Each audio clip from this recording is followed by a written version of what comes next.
My name is Kabacoff. I'm CEO of HRI Properties. The company's vision is to create diverse, vibrant, and sustainable neighborhoods.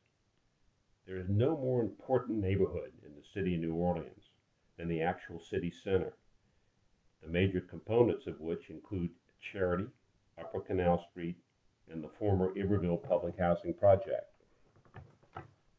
Initially, my thinking was to focus on Iberville, which I presented many years ago to the then Lieutenant Governor, Mitch Landrieu, who said I was thinking too small and should expand my vision to include the area bounded by the Pontchartrain Expressway on the west to Armstrong Park on the east. This PowerPoint shows that expanded vision. In determining the health of our city, people worldwide do not look to see how St. Bernard, Plaquemine, the North Shore, New Orleans East, or Jefferson Parish are doing. Our calling card is the 9-mile stretch from Carrollton Avenue to the Industrial Canal, bounded by the 5 miles north to south, river to the lake. That's what you see in this area. A healthy city center raises all metropolitan boats. Our riverfront, also known as the sliver on the river, and our lakefront are healthy. Our soft underbelly is the 9-mile swatch in the city center from Carrollton to the Industrial Canal. Revitalizing this whole 9-mile stretch would be a pipe dream, but if you're going to make a real difference, it'll take a dramatic undertaking.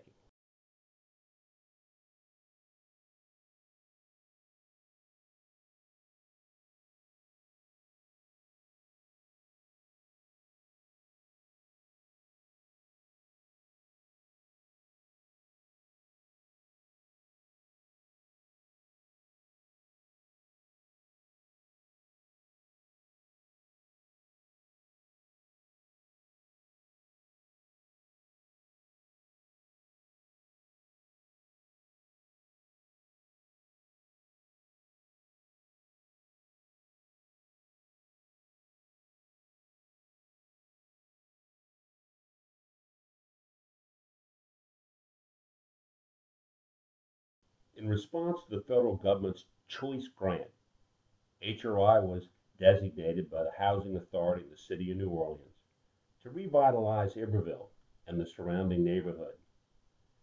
Designated for revitalization is Tulane Avenue to St. Bernard and Loyola Rampart to Broad Street, which is 2.5 times the size of the French Quarter.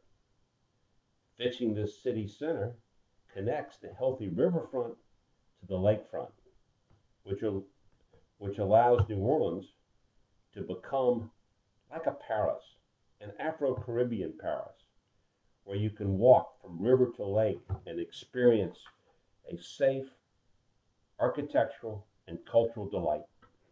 Some may say, even this is too ambitious.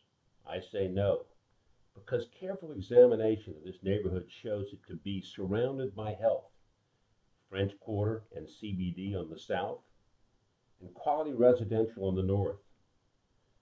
Within the borders of the targeted area are assets including Charity Hospital, Upper Canal Street, Iberville Public Housing, Lafitte Corridor, Armstrong Park Congo Square, Municipal Auditorium, and Greater Treme.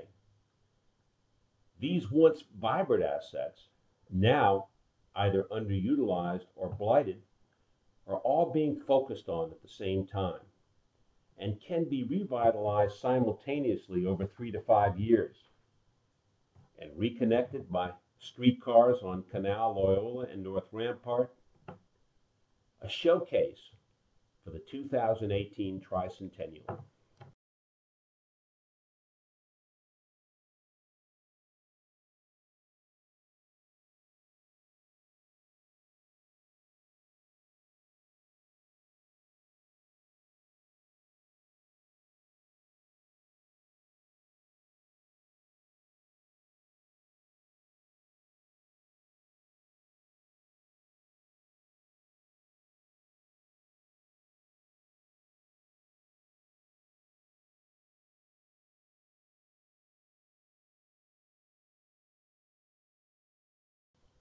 Two well-intended government programs, housing, and transportation have had extreme and unintended negative consequences on the city's center and the Tremaine neighborhoods. Iberville, perceived by many to be a ghetto, kept the French Quarter, which is vibrant from Bourbon to the river, from healthy development on the Rampart Street side. The medical community viewed Upper Canal Street, adjacent to the Iberville public housing project, as a barrier for eastward expansion. The impact of the I-10 on Greater Tremaine will be discussed later in this presentation.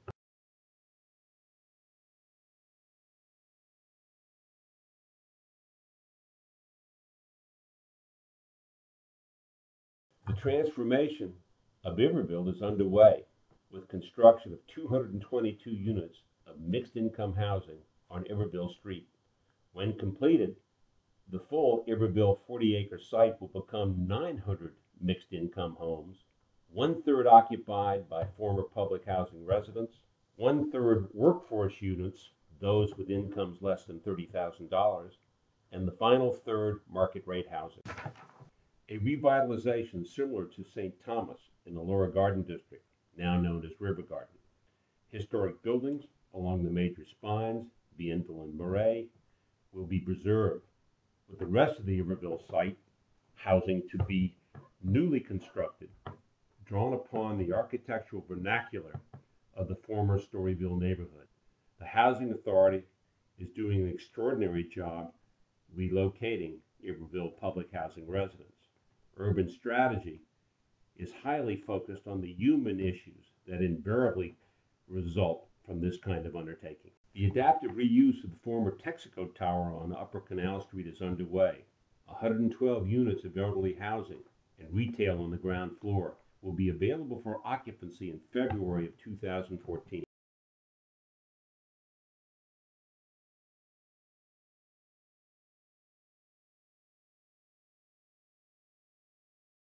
On the western flank of this center city neighborhood is the former medical district, including the monumental historic buildings, Charity and the VA, both to be donated by the state to the city. The mayor's vision is to adaptively reuse Charity into a civic center. It's a brilliant use of space.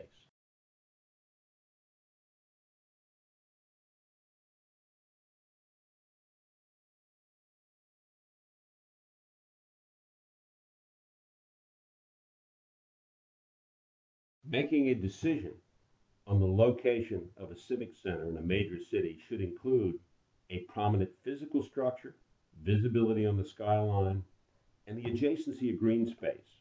Our present City Hall was intended to sit prominently along the Basin-Loyola corridor.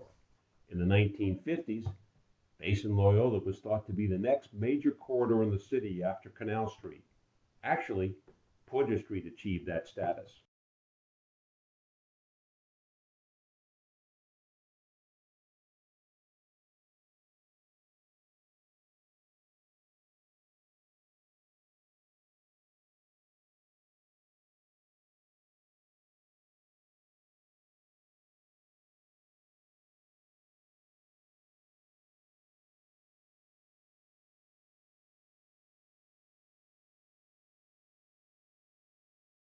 The present City Hall complex is fronted by green space, Duncan Plaza.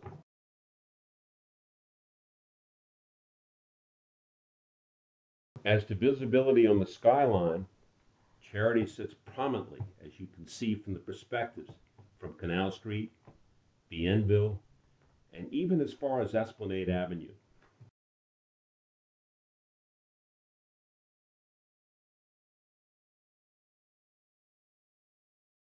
Charity was designed as an important civic building in the Art Deco style, clad in limestone, emulating Rockefeller Square in New York City. The mayor's plan includes City Hall in the center, the Civil District Courts in the Lakeside wing, and he's exploring locating facilities for the neuroscience and hyperbaric medicine in the Riverside wing, adjacent to the Tulane Medical School and Hospital.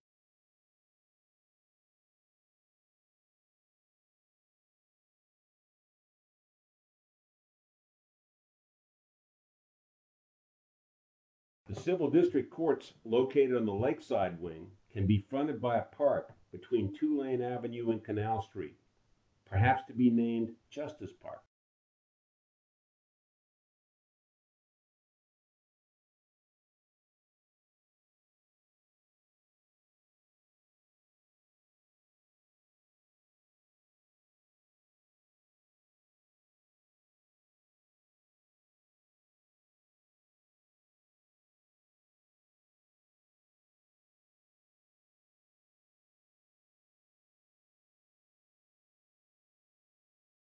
A separate and distinct identity and entry for the courts in the lakeside wing. Housing City Hall and the courts in separate wings of Charity creates a powerful city center. Although I fully expect the mayor and the governor to find financing necessary to revitalize Charity for City Hall and other uses, not including the civil district courts is a missed opportunity. I am concerned the financing plan put forth by the courts does not provide sufficient resources to build a new civil district court building. Charity provides the courts substantial savings in construction and a significantly shorter delivery schedule, as well as quality materials that cannot be replicated in new construction. The courts can greatly enhance the reality of creating a new home by joining the mayor in his vision for Charity. New construction on the second floor, located in the space between the center and lakeside towers along Gravier, accommodates 14 column-free courts, below which will be a column-free city council chamber.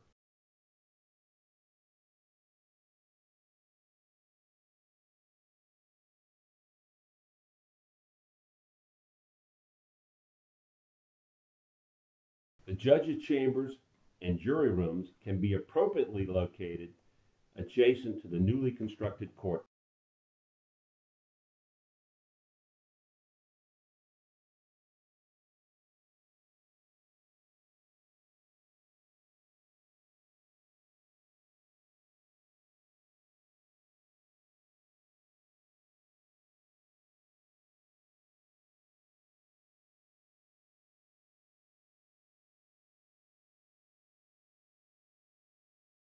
To create green space across from Tulane Avenue in front of the entrance of Charity, we are recommending the demolition of the Butterworth building on the lakeside corner of LaSalle and Tulane to allow the creation thereon of Justice Park, as well as greening the wall and rooftop of the Tulane parking garage.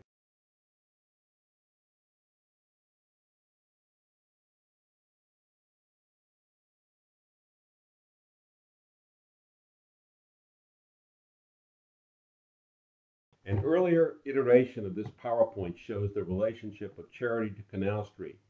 A worker in Charity will be able to walk out of the front entrance onto a park and to a shopping center to be developed on Canal Street. A good place to work.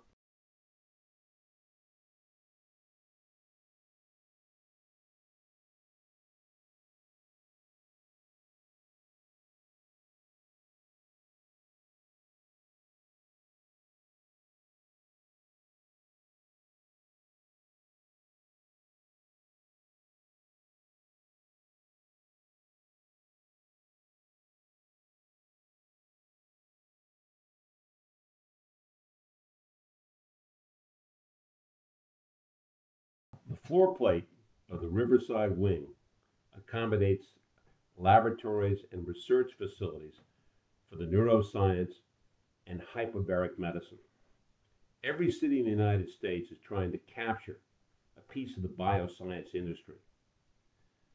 By focusing on a niche, what we're good at, neuroscience and hyperbaric medicine, greatly enhances our city's ability to obtain the necessary resources to make this sector of the bioscience industry a reality. The President has made neuroscience the centerpiece of the scientific research he wants to conduct during his administration. Hyperbaric medicine is now understood to significantly improve the chances of survival for victims of heart attacks, gunshot wounds, Alzheimer's, Parkinson's, and many other diseases. Our region is well known as the home of hyperbaric medicine, where equipment was developed to protect underwater divers injured in the Gulf of Mexico.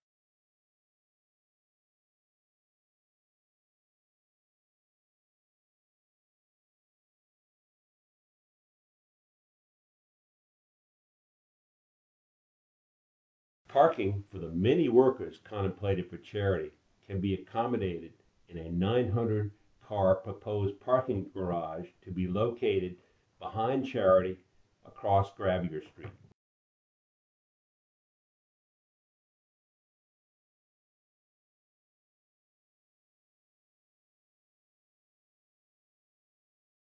HRI since 1984 has done almost $2 billion of adaptive reuse of historic buildings around the United States. Invariably, you hear that you can't put a hotel in an old department store. You can't put residential in a manufacturing plant or a former office building. Or today, you can't put City Hall or courts in a building formerly built for a hospital. I think we've proven over our history that these concerns are unfounded. Matter of fact, these buildings, with their large windows, great ceiling heights, marble floors and walls, great materials, actually make better buildings than you can afford new construction today. So what our experience is, those that express concern usually come back and after we've won substantial awards for our projects and congratulate us. Upper Canal Street has sufficient vacant property to develop a shopping center, 350,000 square feet, about half the size of Lakeside, with restaurants, apparels, and home furnishing.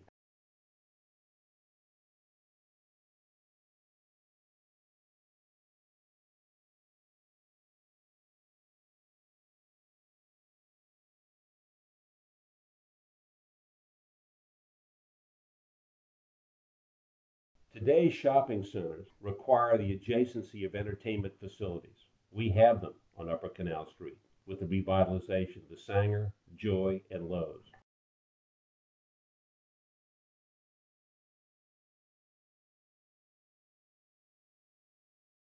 Canal Street, one of the great streets of the world, is 190 feet wide from building face to building face, almost 17 lanes counting the sidewalks and the neutral ground.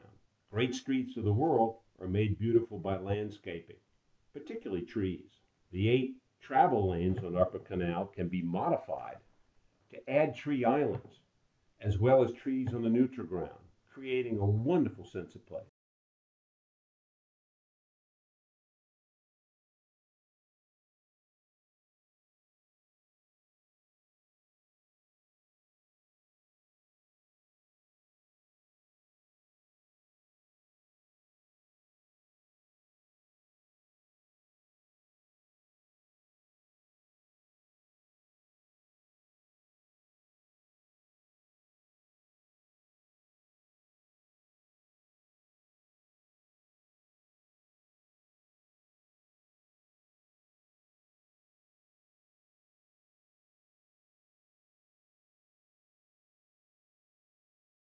This center city revitalization will have a positive impact on the entire city, and particularly the medical complexes, UMC and VA, and the tourist industry. The UMC VA hospitals provide New Orleans with medical facilities now competitive with Houston and Birmingham. The adjacency of this city center revitalization builds on our competitive strength, our culture, our mystique, our charm, allowing the medical industry to outcompete its competitors for medical professionals and families of those needing long-term care. Steve Perry, head of the Tourist Commission, wants to grow tourism from 9 to 14 million and knows that the French Quarter is overloaded. Consequently, we have to expand our footprint, expand the show, which can be accommodated by this revitalization of Upper Canal.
neutral ground of North Claiborne Avenue in the Chernane neighborhood prior to the introduction of the I-10.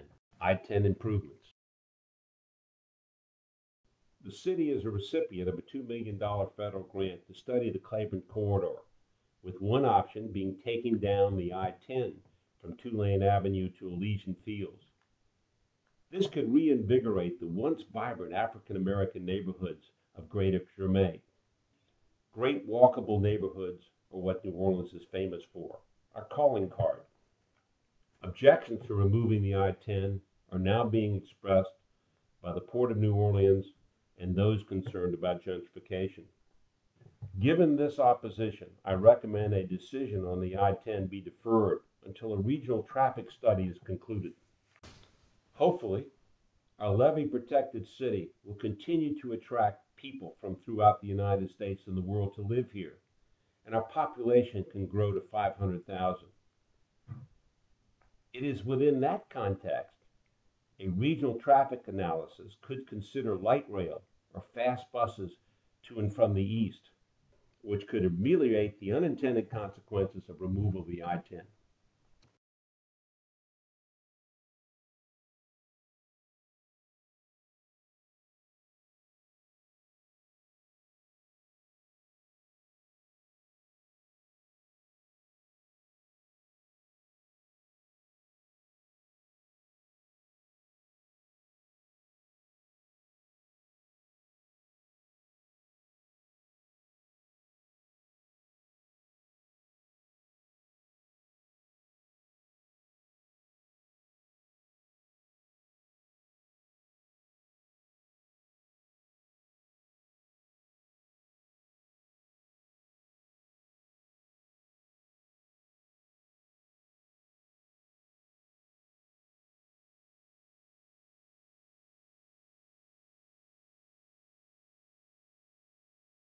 In adaptively reusing Charity, landscaping Upper Canal, creating a shopping center on Canal, and revitalizing Iberville, the goal should be to create another great place, like a Jackson Square.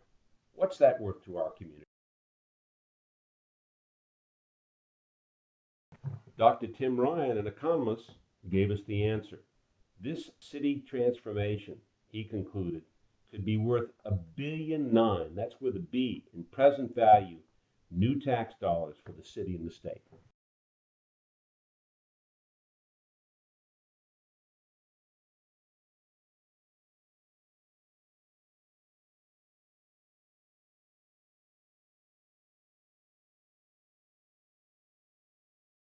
When transformed, the city center, with its many assets, will connect the healthy riverfront and lakeside neighborhood.